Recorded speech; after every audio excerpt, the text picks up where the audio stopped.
تو میں نے آپ سے بتایا کہ یہ قدر جو ہے، ایک تو اسی سے لفظ قدرت بنا ہے، اور نمبر دو اسی سے کسی شے کی قدر و قیمت، اور پھر اسی کے معنی ہے اندازہ مقرر کر دینا، کسی شے کا اندازہ مقرر کر دینا، یہ قدر ہے۔ اللہ نے ہر چیز کا ایک اندازہ مقرر کر دیا ہے، اور قدر مقادیر، مشکات شریف میں ایک پورا باب ہے ایمان بالقدر، اس کا عنوان ہے صحیح معنی میں۔ تو پہلی حدیث کیا ہے؟ مسلم شریف کی روایت ہے، عبداللہ ابن عمرو بن العاص رضی اللہ تعالی عنہما۔ حضرت عمرو بن العاص جو بڑے سرداران قریش میں سے تھے، بڑے سیاستدان تھے اور بڑے بہادر انسان بھی تھے، ان کے بیٹے ہیں عبداللہ۔ اور بڑی دلچسپی کی بات یہ ہے کہ باپ اور بیٹے کے مزاج میں بود المشرقین تھا، وہ تھے جنگجو اور سیاستدان اور بڑے سرداروں میں سے، یہ تھے انتہائی زاہد و عابد، انتہائی زاہد و عابد۔ انہی کے بارے میں آتا ہے پوری رات کھڑے رہتے تھے نوافل میں، اور ہر روز روزہ رکھتے تھے، جس پر حضور نے یوں کہنا چاہیے کہ ڈانٹ پلائی۔ آپ کو اطلاع ہوئی، آپ نے بلایا، یا عبداللہ اولم اخبر انک تقوم اللیل و تصوم النہار تصوم الدہر، کیا مجھے یہ خبر نہیں دی گئی ہے؟ یعنی مجھے یہ خبر ملی ہے کہ تم پوری رات کھڑے رہتے ہو، نماز پڑھتے ہو، تم ہر روز روزہ رکھتے ہو، اب کیا کرتے؟ بلا یا رسول اللہ، جھوٹ بولنے کا تو ارادہ ہے ہی نہیں، اور ہو بھی نہیں سکتا۔ فرمایا لا تفعل، سخت سے بات۔ وہ عبداللہ ابن عمرو ابن العاص رضی اللہ تعالی عنہما اس کے راوی ہیں، قال رسول اللہ صلی اللہ علیہ وسلم کتب اللہ مقادیر الخلائق قبل ان یخلق السماوات والارض ب50,000 سنہ۔ اللہ تعالیٰ نے مقداریں اور تقدیریں، ابھی دو الفاظ میں بولوں گا تاکہ آپ کے ذہن میں بات رہے، معین کر دی تھی، لکھ دی تھی آسمانوں اور زمین کی تخلیق سے 50,000 سال قبل۔ یہ ہے قدر، ہر چیز کی ایک تقدیر جو ہے وہ معین ہوئی ہے۔ اب آئیے اس میں کتاب سے مراد کیا ہے؟ جو آیت میں نے دوسرے نمبر پر پڑھی آج، سورہ حدید کی آیت، ما اصاب بمصیبۃ فی الارض ولا فی انفسکم الا فی کتاب من قبل ان نبرأ۔ کتاب سے مراد کیا؟ نہیں پڑتی تم پر کوئی مصیبت، کوئی تکلیف، نہ زمین میں نہ تمہاری جانوں میں، زمین میں سیلاب کا آ جانا، زلزلے کا آ جانا، کوئی اور اس طرح کی عمومی ہلاکت کا آ جانا، عمومی تکلیف کا آ جانا، تمہاری جان میں اچانک جو ہے تشخیص ہو گیا کینسر ہے، اچھے بنے تھے، ٹھیک ٹھاک چل رہے تھے، کوئی معمولی سی تکلیف ہوئی، انویسٹیگیشن کیا تو معلوم ہوا تو کینسر ہے، اور وہ کافی بڑھ چکا ہے۔ لیکن جو شے بھی آتی ہے، چاہے تمہاری جان پر آئے چاہے زمین پر آئے، وہ ایک کتاب میں لکھی ہوئی موجود ہے، اس سے پہلے کہ ہم اسے ظاہر کریں۔ یہ تمہیں مشکل نظر آئے گا، ان ذالک علی اللہ یسیر، یہ اللہ پر بہت آسان ہے، بہت آسان۔ اللہ کا علم کامل ہے۔ تو معلوم ایک بات جان لیجئے کہ حقیقت کتاب سے مراد اللہ کا علم قدیم ہے۔ اللہ کا علم حادث نہیں ہے، معاذ اللہ ثم معاذ اللہ، کہ کوئی شے ہوئی تو اس کے علم میں آئی۔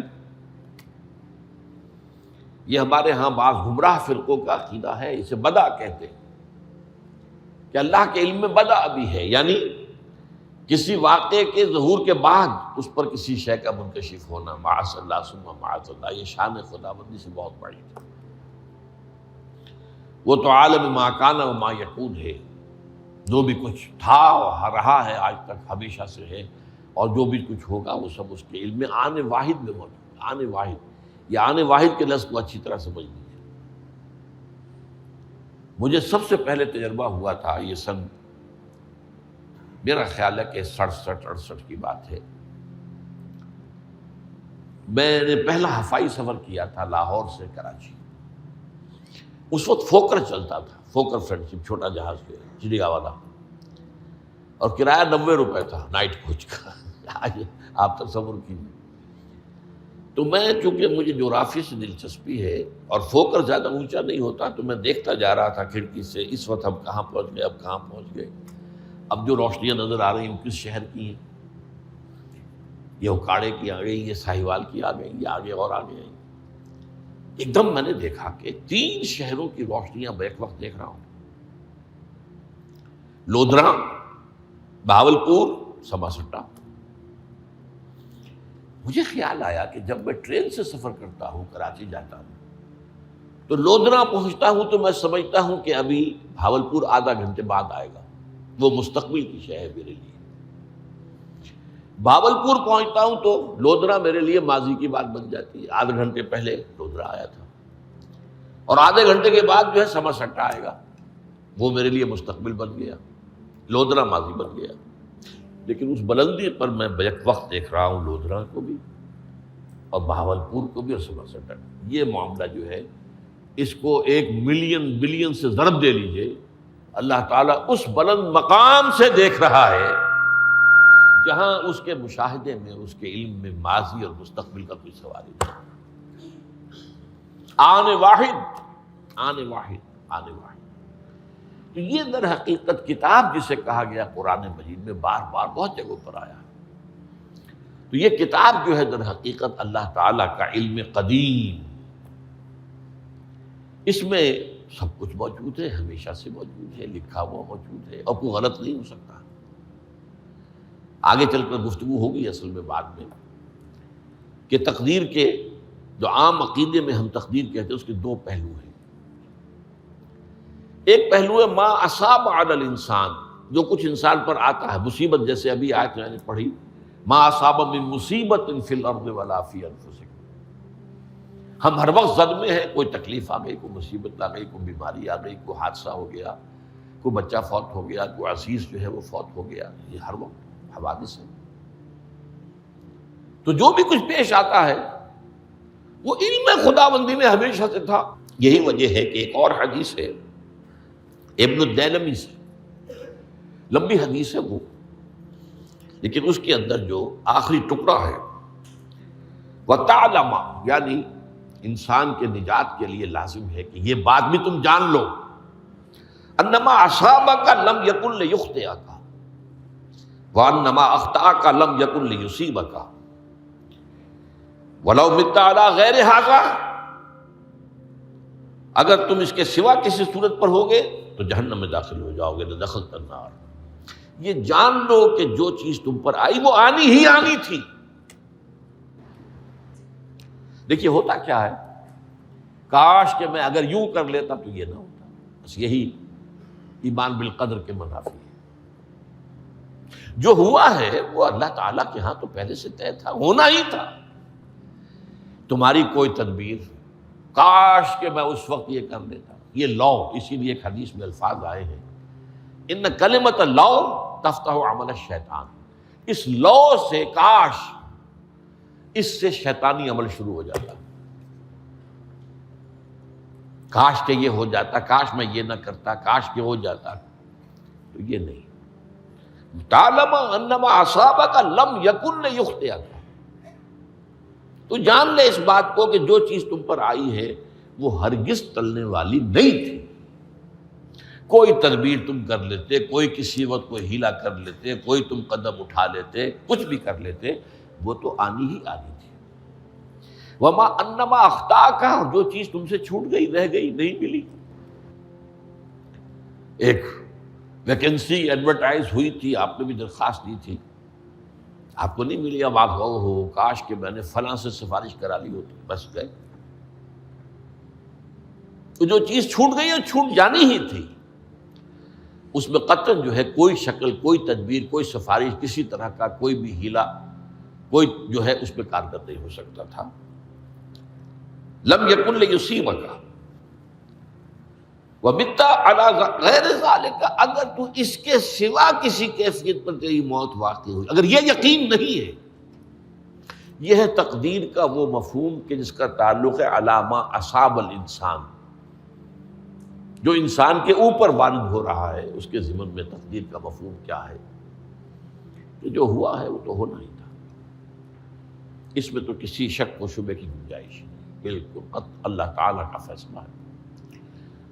البتہ در حقیقت ایک دوسرا پہلو ہے، ما یفعل الانسان، وہ جو انسان کرتا ہے۔ یہاں آ کر یہ تقدیر کا مسئلہ بہت ٹیڑھا ہو جاتا ہے۔ آیا میرے اندر کوئی اختیار بھی ہے کہ نہیں؟ Do I have any free choice؟ یا ہر شخص پہلے سے طے ہے؟ تقدیر کا ایک عام مفہوم یہ ہے، اور اس مفہوم میں بھی بعض روایات بھی ہیں جو اس کی تائید کرتی ہیں کہ ہر چیز پہلے سے طے ہے، لکھی ہوئی ہے۔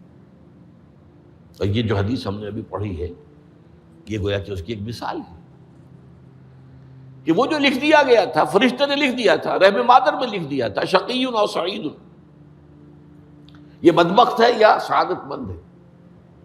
تو ایک شخص پوری عمر نیکی کے کام کرتا رہا، آخری وقت میں آ کر کوئی ایسا حادثہ پیش آ گیا کہ وہ اہل جہنم کے سے کام شروع کر دیا اور جہنمی ہو گیا۔ یا ایک شخص ساری عمر جو ہے جہنمیوں کے سے کام کرتا رہا، آخری وقت میں آ کر کوئی ایسی توفیق ملی، کچھ ایسا معاملہ ہو گیا، توبہ کر لی اور اس نے جو ہے اہل جنت کے سے اعمال شروع کرنے کی ضرورت ہوگی۔ تو یہ جو ہے علامہ اصابک کا علیحدہ بات ہے، اور علامہ یفعل الانسان، انسان کیا کرتا ہے اس میں اس کی قدرت کتنی ہے۔ اور یہ ہمارے ہاں فلسفے کا بڑا مشکل موضوع ہے، اسی کا نام ہے جبر و قدر۔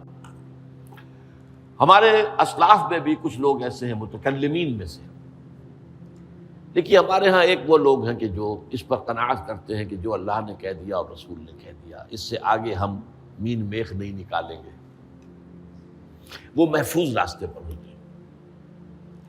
لیکن بہرحال انسان کو اللہ نے ایک عقل بھی دی ہے، اور یہ عقل سوالات اٹھاتی ہے، اور جو زیادہ ذہین انسان ہوتے ہیں ان کے اندر ان کی یہ مصیبت زیادہ ہوتی ہے، لہٰذا وہ تو سوچتے ہیں، کچھ نہ کچھ غور و فکر کرتے ہیں، بات سمجھنے کی کوشش کرتے ہیں۔ اس میں اب ہمارے ہاں دو طبقے ہو گئے، جبریہ قدریہ۔ ایک نقطہ نظر یہ ہے کہ انسان مجبور محض، کوئی اختیار نہیں، اور ایک یہ ہے کہ انسان قادر مطلق ہے، جو چاہتا ہے اپنے فیصلے میں مختار مطلق ہے، وہ فیصلہ کرتا ہے۔ انہیں قدریہ کہتے ہیں۔ تو جبریہ اور قدریہ ان کی بحثیں ہمارے یہاں، یہ وہی تقدیر کا مسئلہ جو میں نے کہا تھا، بحثوں میں آ کر الجھ جائے، آج تک حل نہیں ہوا، حل ہو سکتا ہی نہیں۔ اب اس کے ضمن میں علامہ اقبال کا ایک شعر آپ کو سناتا ہوں، وہ بہت اچھا لگتا ہے، بہت خوبصورت لگتا ہے شعر ہونے کے اعتبار سے۔ تقدیر کے پابند جمادات و نباتات، مومن صرف اللہ کے احکام کا پابند۔ اس میں انسان سے پابندی کی نفی کر دی گئی ہے، وہ صرف پابند ہے اللہ کے احکام کا۔ نتیجے کے اعتبار سے تو جو یہ شعر کہہ رہا ہے جو بات، وہ صحیح ہے، پابندی اصل جو ہے وہ اللہ کے احکام کی ہے۔ لیکن یہ کہ تقدیر کی پابندی سے انسان بھی پوری طرح آزاد نہیں ہے، یہ سمجھ لینا کہ یہ جمادات و نباتات ہی کا معاملہ، یہ غلط ہے، یہ مبالغہ ہے۔ ظاہر بات ہے کہ شاعر جو ہے، شاعر مبالغے سے بچ نہیں سکتا، چاہے وہ علامہ اقبال ہو، کوئی بھی ہو۔ تو اسی لیے سورہ شعراء کے اندر جو عام شعراء کی جو صفات بیان ہوئی ہیں وہ آپ کے ذہن میں آ گئی ہوگی۔ مبالغہ کرتے ہیں، فی کل واد یہیمون انہم یقولون ما لا یفعلون، وہ کہتے بھی وہ کچھ ہے جو کرتے نہیں ہیں، اور یہ بات تو علامہ اقبال پر بھی چسپاں ہوتی ہے۔ بہرحال یہ شعر ذرا پھر نوٹ کیجئے، تقدیر کے پابند جمادات و نباتات، مومن صرف اللہ کے احکام کا، کوئی بات صحیح نہیں ہے۔ انسان بہت سے اعتبارات سے مجبور ہے۔ سب سے پہلے جو ہے انسان کے اندر ایک تقدیر نوعی ہے، نوع انسان۔ چھوٹی سی چڑیا اڑتی پھرتی ہے، انسان نہیں اڑ سکتا، آپ نے ٹھیک ہے مشین ایجاد کر دی، جہاز ایجاد کر لیا، آپ دوڑ رہے ہیں 500 آدمی اور سینکڑوں من سامان لے کر جو ہے وہ جا رہا ہے، 747 ہو یا 757 ہو، یہ کر لیا ٹھیک ہے، خود نہیں اڑ سکتے، اب کیا کریں گے آپ؟ یہ تقدیر نوعی ہے، اسپیشیز، ہر اسپیشیز کے لیے اللہ نے ایک اندازہ مقرر کر دیا ہے، اس اندازے ہی میں رہے گا، اس سے باہر نہیں جا سکتا۔ پھر ایک تقدیر شخصی ہے۔ اب دیکھیے تقدیر شخصی کیا ہے؟ بعض اوصاف و صفات ہمیں وراثتاً ملتے ہیں، وی ہیو نو چوائس۔ پہلے بھی یہ بات مانی جاتی تھی، آج جو ہے ذرا سائنٹیفک انداز میں ہم کہتے ہیں جینز میں چلا آ رہا ہے، اس جینز کو کوئی بدل سکتا ہے؟ جو جینز بھی آپ کو ملے اپنے والدین کی طرف سے، وہ آپ کی شخصیت کا ظاہر بات ہے کہ فیصلہ کن طرز پر اس کو ڈھال دیتے ہیں۔ جینز ہے، پابندی ہے۔ نمبر دو یہ کہ خاص طور پر جو گھر کا ابتدائی ماحول ہوتا ہے، ماں کی گود اور ابتدائی گہوارہ گھر کا، اس کے جو اثرات مرتسم ہو جاتے ہیں شخصیت کے اوپر، وہ بھی بڑے مستقل ہوتے ہیں، پختہ ہوتے ہیں۔ ان دونوں چیزوں کو ضرب دے لیجئے، hereditary factors multiplied by environmental factors, اس سے مل کر ایک شے تیار ہوتی ہے جس کو قرآن کہتا ہے شاکلہ۔ قُلْ كُلٌّ يَعْمَلُ عَلَىٰ شَاكِلَتِهِ فَرَبُّكُمْ أَعْلَمُ بِمَنْ هُوَ أَهْدَىٰ سَبِيلًا، سورہ بنی اسرائیل۔ شاکلہ کسے کہتے ہیں؟ شاکلہ شکل دینے والی شے۔ آپ کو لوہا ڈھالنا ہے، کوئی خاص پرزہ بنانا ہے، اس کا پہلے سانچہ بناتے ہیں ہم، لوہے کو پگھلا کے اس میں ڈالیں گے تو جیسا سانچہ ہوگا ویسا ہی لوہا جو ہے وہ شکل اختیار کرے، اسے شاکلہ کہتے ہیں۔ یہ شاکلہ جو ہے ہر انسان کا، اس سے باہر انسان نہیں جا سکتا، اس کے اندر اندر سٹرگل ہوگی، اس کے اندر اندر اس کی جد و جہد ہوگی، لیکن اس کا یہ مطلب نہیں ہے کہ اس کا کوئی فری چوائس ہے۔ فری چوائس ہے، لیکن وہ فری چوائس انہی حدود کے اندر کام کرے گا، اس سے باہر نہیں۔ اس بات کو مختلف احادیث میں حضور نے بہت خوبصورتی سے بیان کیا۔